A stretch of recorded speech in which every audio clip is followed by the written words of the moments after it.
Hello friends. आज एक और मैं कहानी आपको बताने वाली हूँ और आज का कहानी है द कनिंग जैकल, एक चालाक सियार। कहानी कुछ इस तरह से है कि एक जंगल में बहुत ही भारी लड़ाई हो रही थी। और लड़ाई किस लिए हो रही थी? लड़ाई इसलिए हो रही थी क्योंकि वहाँ पर राजा चुनने के लिए सब आपस में लड़ रहे थे कि मैं बनूंगा राजा, मैं बनूंगा।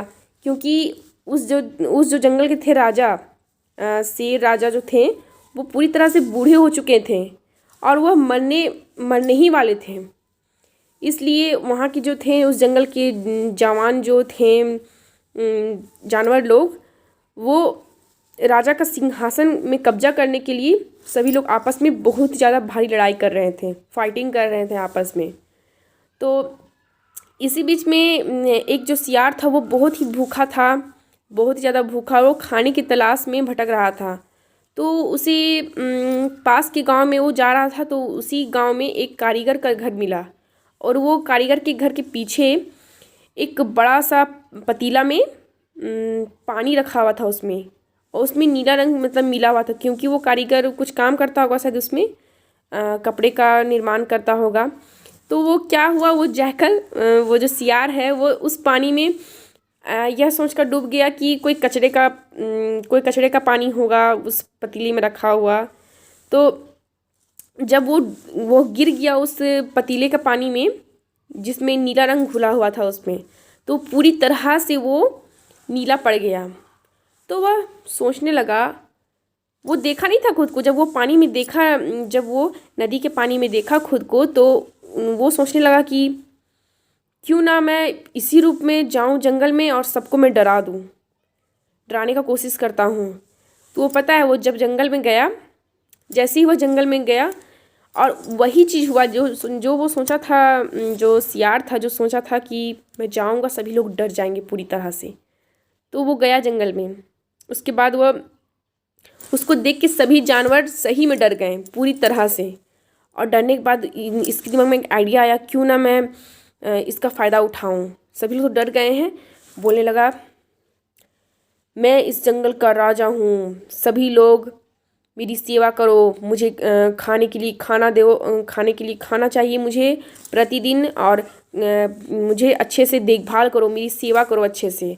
ऐसे कहने लगा वो सियार, पूरा फ़ायदा उठा रहा था वो। उसके बाद वो डर से सभी जानवर अपने जंगल के जो थे राजा, वही जो सियार था, उसकी सेवा करने लगे। और सेवा कर रहे थे। तो उसी समय एक अगले दिन बहुत ही भारी बारिश हुई। और उस बारिश में, जब वो बारिश शुरू हुई, तो सभी जो जानवर थे वो आए उस सियार के पास, जो जंगल का राजा बन चुका था, उसके पास आए। उसके बाद फिर बोलने लगे कि ही पराक्रमी नीले सियार जो थे, वो बोल रहे थे कि सभी जानवर कि कृपया करके इस बारिश को रोक दें, हमें बहुत परेशानी हो रही है। ऐसे वैसे करके पूरा बोलने लगे सब कोई जंगल में। तो पता है क्या बोलता है सियार? चिंता मत करो, मैं इसका उपाय ज़रूर निकालूंगा, मैं इस बारिश को बंद कर दूंगा। ऐसे करके बोल रहा था। तो वो सोचे कि सच में हो सकता है कर लेंगे, क्योंकि ये तो जंगल के राजा हैं। जैसे ही वह बारिश में बाहर निकला सियार, नीला रंग पूरी तरह से पानी में घुल करके, उसका जो शरीर था उसमें जो पानी पड़ा, वो नीला रंग पूरी तरह से घुल करके पानी में बह गया। और जैसे जैसे वो घुल रहा था पानी में, उसका रंग, शरीर का उसका रंग उतर रहा था और उसकी सच्चाई सामने आ रही थी। उसकी सच्चाई को देखते ही वह देखा, और जैसे ही वो चल ही रहा था, वो प्रोसेस, वो भीग रहा था, उसका रंग निकल रहा था। उसी बीच में सभी जानवर जो थे जंगल के, वो एकदम चिल्लाने लगे जोर जोर से, पूरा एकदम, और चिल्लाने लगे। उसके बाद वो चालाक जो सियार था, वो अपना जान बचा करके भाग गया। बोला, मैं तो गया आज, मुझे निकलने दो अब पतली गली से। उसके बाद वह सियार वहाँ से भाग गया। तो इससे हमें ये सीख मिलती है कि जो चालाकी है वो ज़्यादा समय तक टिक नहीं सकती, वो सामने आ ही जाती है। चाहे आप कितनी भी कोशिश कर लो, कितनी भी चालाकी कर लो, आप एकदम सफाई के साथ चालाकी करो कितने हो आप, लेकिन फिर भी ये लंबे समय तक काम नहीं देता है। और आप फंस ही जाओगे और आपकी सच्चाई सामने आ ही जाएगी। तो आज की सीख यही थी इस कहानी से। आई होप आपको ये वीडियो काफ़ी अच्छा लगा होगा। तो आज के लिए इतना ही। Okay bye.